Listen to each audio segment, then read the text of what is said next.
Видеомечев продакшън. Специален поздрав от Ванко Джингъла за синът му Васко Джингъла от Варна, който живеят и работят в Берлин.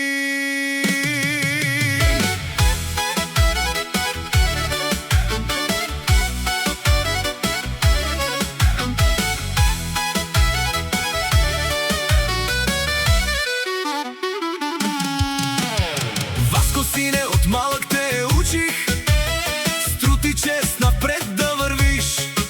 Не с думи, а с дела ти показах как човек трябва да стои и да тежи. Дадох ти сила от моето рамо, дадох ти хляб с пот изкаран.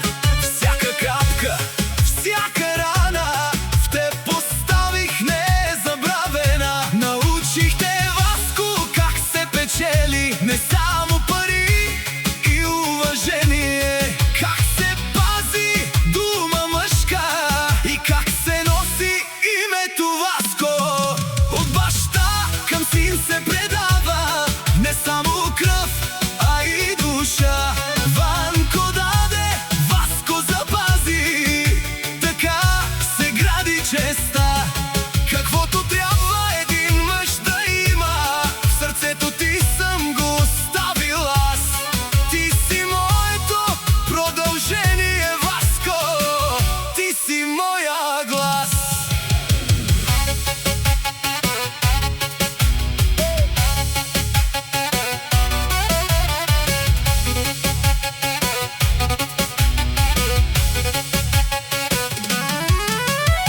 Татко Ванко, главата вдигам, щото знам откъде съм тръгнал аз.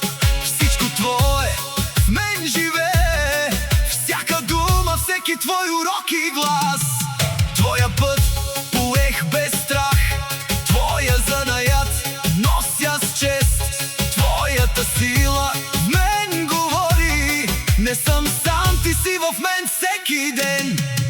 Научи ме, татко Ванко, как се пада и как се става, как се стиска зъб и се върви.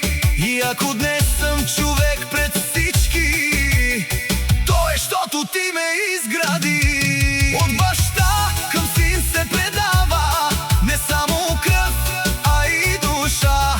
Ванко даде, Васко запази, така се гради честа. Каквото трябва един мъж да има, ти в мен си го изградил. Гордея се, че Ванко е баща ми и че твой син Васко съм бил. Рамо до рамо живота минава, но връзката ни няма край. Ванко и Васко, една кръв, един път и една съдба до край. Видеомечев